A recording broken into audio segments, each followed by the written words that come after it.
한 주간도 잘 지내셨어요? 네.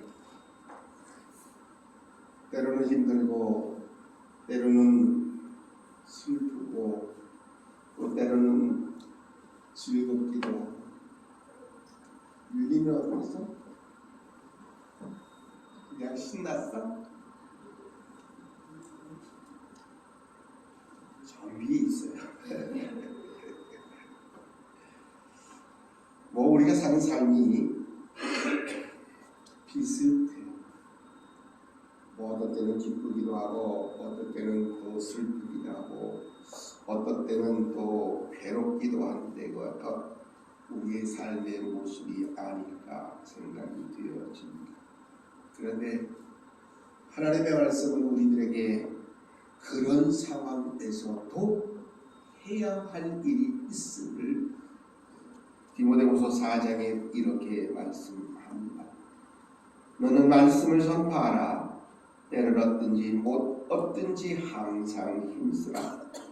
범사에 오래 참과 가르침으로 경책하며 경계하며 권하라. 이렇게 말씀합니다. 때를 얻든지 못 얻든지는 어떠한 상황 속에서도 말씀을 곧 예수 그리스도를 곧 복음을 곧 생명을 전하기를 힘쓰라. 이렇게 말씀합니다. 우리가 지금 사는 삶의 모습 속에서 우리가 지금 생각하고 내가 당하고 있는 아니면 내가 누리고 있는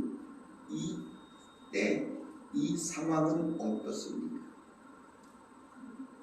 정말로 힘든 때입니까? 아니면 기쁜 때입니까? 아니면 슬픈 때입니까? 어떠한 때, 내가 지금 당한 때는 과연 어떤 때냐? 그런 때에 우리가 해야 할 것은 오직 하나님의 말씀을 전파하라는 겁니다. 그래서 오늘 본문 속에 예수님은 제자들을 이렇게 세상 속으로 보내면서 이렇게 말씀합니다. 내가 너희를 보냄이 양을 이리 가운데에 보냄과 같도다. 그러므로 너희는 뱀같이 지혜롭고 비둘기같이 순결하라. 사람들을 삼가라. 그들이 너희를 공회의에 넘겨주겠고 그들의 회당에서 채찍질하리라. 또 너희가 나로 말미암아 총독들과 임금들 앞에 끌려가리니 이는 그들과 이방인들에게 증거가 되게 하려 하심이라고 예수님은 제자들을 세상에 보내시면서 분명히 말씀하고 있습니다. 제자들이 사라져야 할 세상의 본질을 오늘 말씀 속에서 아주 분명하고 확실하게 꿰뚫어 보시며 말씀하고 있습니다. 우리가 잘 아는 대로 양은 천성적으로 시력도 별로 좋지 못하고 누군가 싸워서 이길 만한 큰 무기도 가지지 못한 어쩌면 낙천적이고 또한 무방비적인 그러한 짐승이라고 말할 수 있습니다. 짐승들 중에서 약한 편에 속합니다. 반면에 이리는 어떠한가? 이리는 싸납습니다. 잔인합니다. 그리고 약한 짐승들을 잘 잡아먹고 살아가는 것이 바로 이리입니다. 한마디로 말하면 양은 곧 이리의 밥이라 이렇게 말할 수 있습니다. 이런 이리 같은 이들이 드글거리는 그러한 세상 속으로 양과 같은 존재들, 놀랍게도 이것이 보냄받은 제자들의 정체성이고 어쩌면 지금 이 시대를 살아가는 우리 성도들의 모습은 아닐까 그렇게 생각이 되어집니다. 그리고 예수님께서는 제자들을 또한 받을 고난과 또 박해가 어떻게 이루어질지를 아주 오늘 말씀 속에서 구체적으로 말씀하고 있습니다. 그들이 너희를 공회에 넘겨주겠고 그들이 회당에서 채찍질 당할 것이고 또 너희로 말미암아 총독들과 임금들 앞에서 끌려갈 것이고 이는 그들과 이방인들에게 증거가 되게 하려 하심이라고 되어질 일들에 대해서 예수님은 분명히 말씀하고 있습니다. 요즘 작금의 시대를 통해서 보면 우리 대한민국에서 어쩌면 이런 일들이 지금 일어나고 있는지 몰라요. 예수 믿는 사람들, 아니 교회, 아니 주의 종들에게 지금 여러 가지 일들이 지금 나타나고 있음을 보게 됩니다. 자기를 반대했다고 해서 구속시키고 그것도 도주의 우려가 있다고 정말로 어처구니 없는 말들을 합니다. 수십 년 한 교회에서 목회했던 목사님들조차도 도주할 것 같아서 잡아놓는다는 겁니다. 술 먹고 나쁜 짓 하는 놈들은 다 풀어주고 이게 현실입니다. 오늘 말씀에 기록되어 있는 것처럼 어쩌면 여러 가지 재판들을 통해서 채찍질하고 있다는 겁니다. 그 당시에 채찍질은 대단히 이렇게 무서웠습니다. 보통은 막대기에 줄을 하나, 둘, 세 줄을 답니다.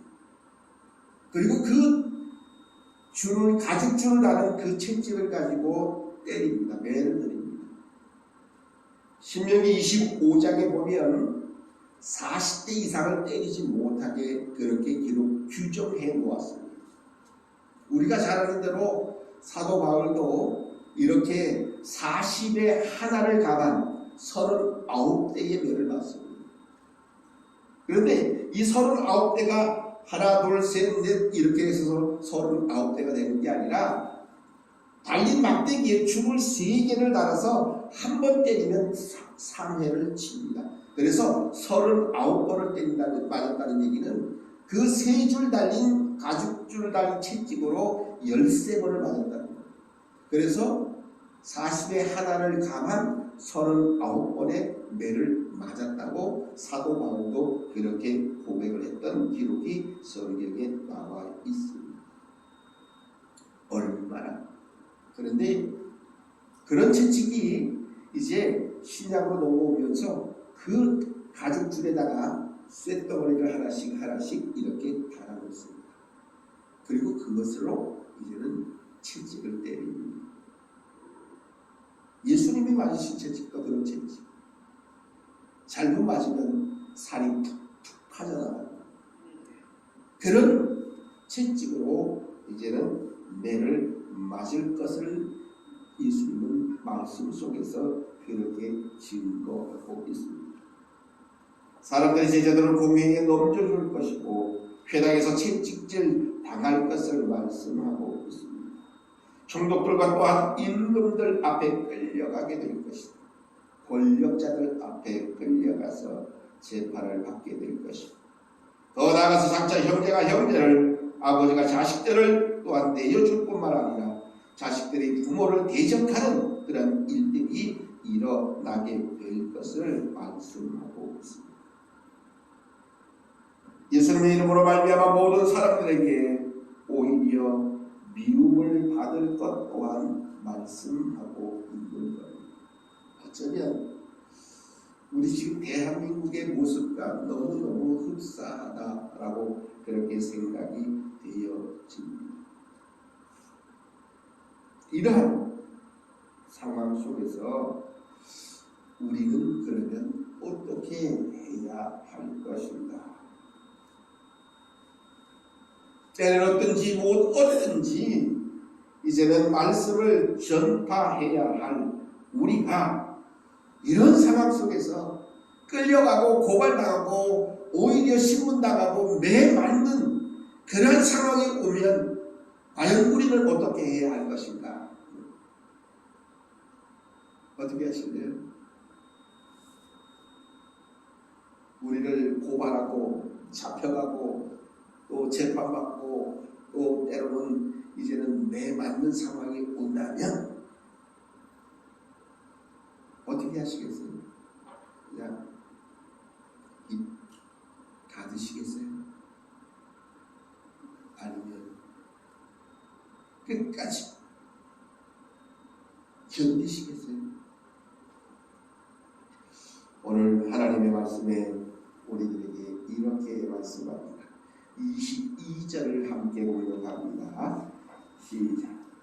또 너희가 내 이름으로 말미암아 모든 사람에게 미움을 받을 것이다. 끝까지 견디는 자는 구원을 얻으리라. 아멘. 사람들에게 예수쟁이라고 때도 분별하지 못하고 예수를 전한다고 어쩌면 미움을 받고 어쩌면 손가락질을 받는다 할지라도 끝까지 견디는 자, 끝까지 인내하는 자 구원을 얻을 것이다 라고 오늘 말씀으로 우리들에게 다시 한번 가르쳐주고 있다는 것입니다. 성경이 말하는 이 끝이라고 하는 이 단어는 그냥 우리가 흔들 말하는 그 끝이 아닙니다. 최후의 목표를 달성하는 끝을 의미합니다.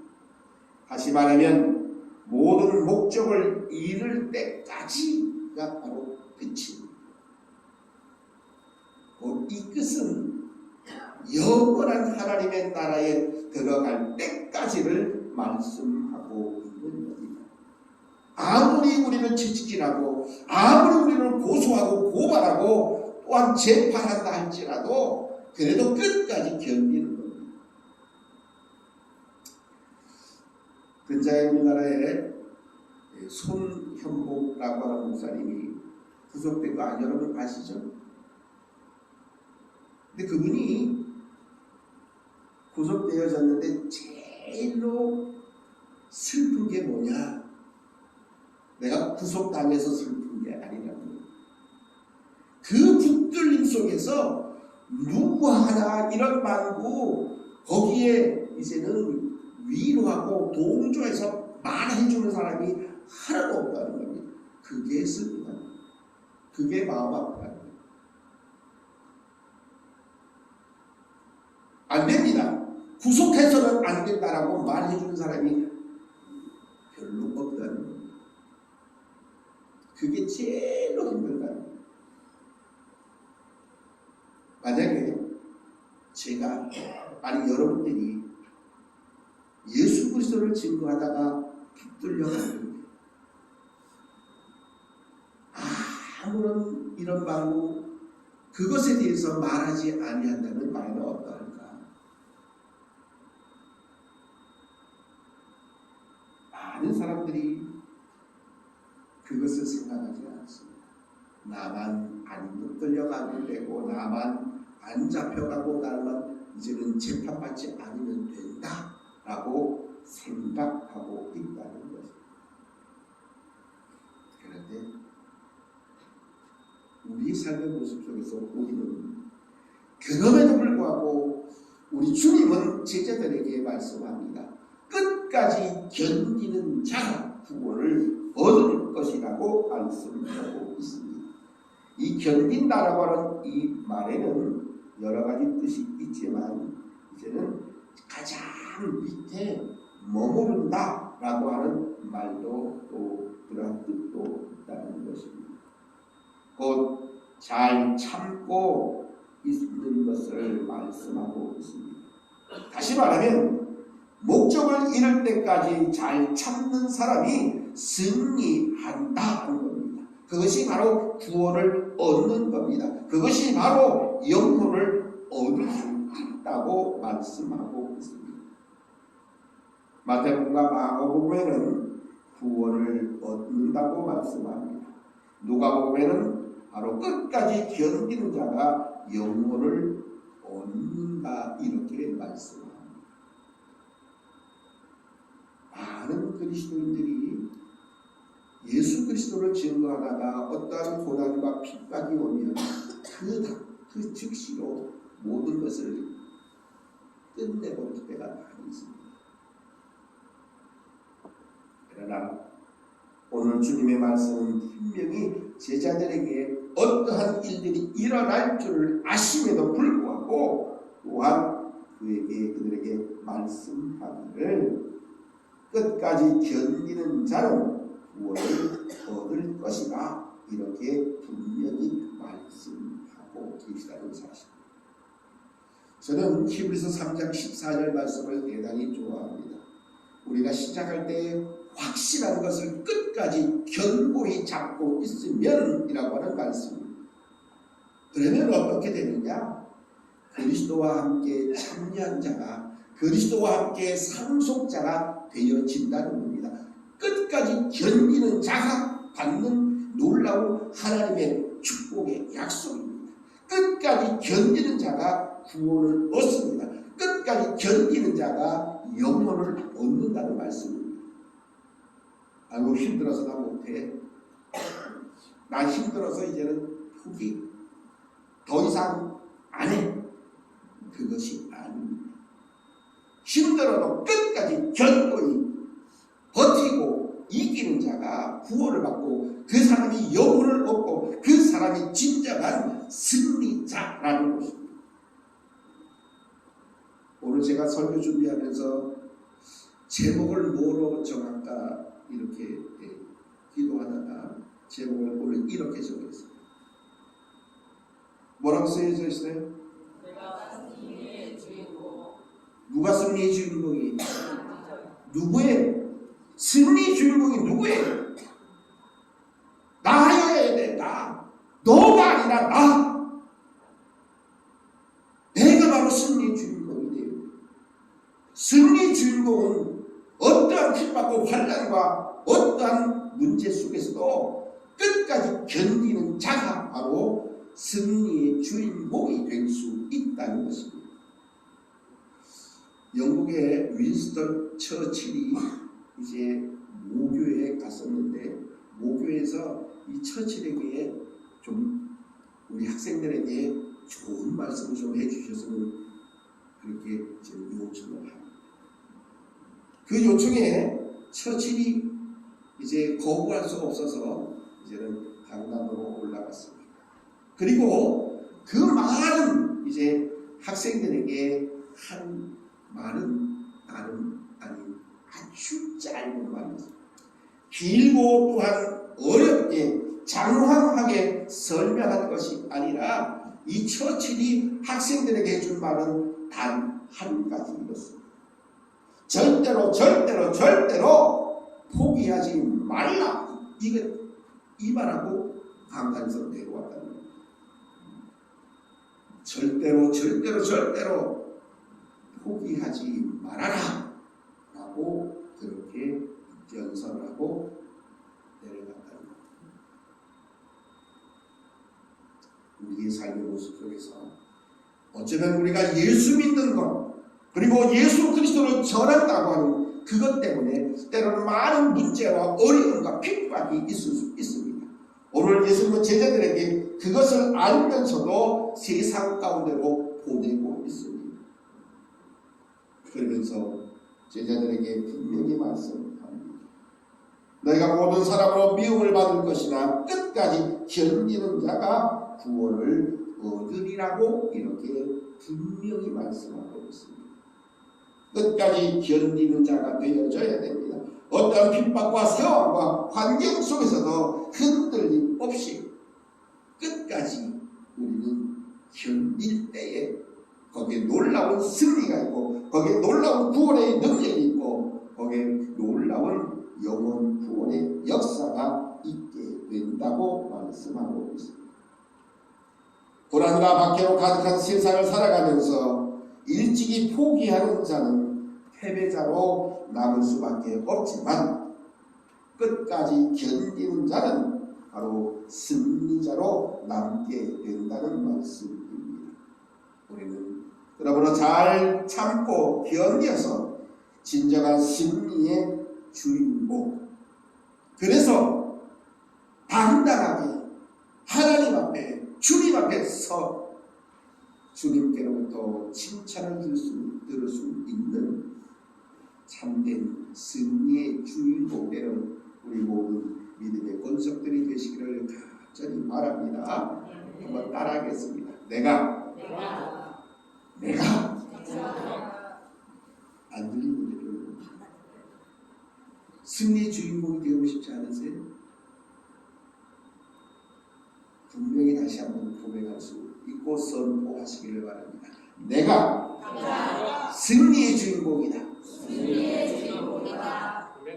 우리 모든 믿음의 백성들은 진실로 승리의 주인공 되어서 우리 주님 앞에 서고 주님 앞에 진정한 칭찬을 받는 승리의 주인공으로 영원한 생명의 멸류관을 허락받는 하나님의 거룩한 자녀요 백성이요 일꾼들 되시기를 주님의 이름으로 축복합니다. 능력의 하나님 감사합니다.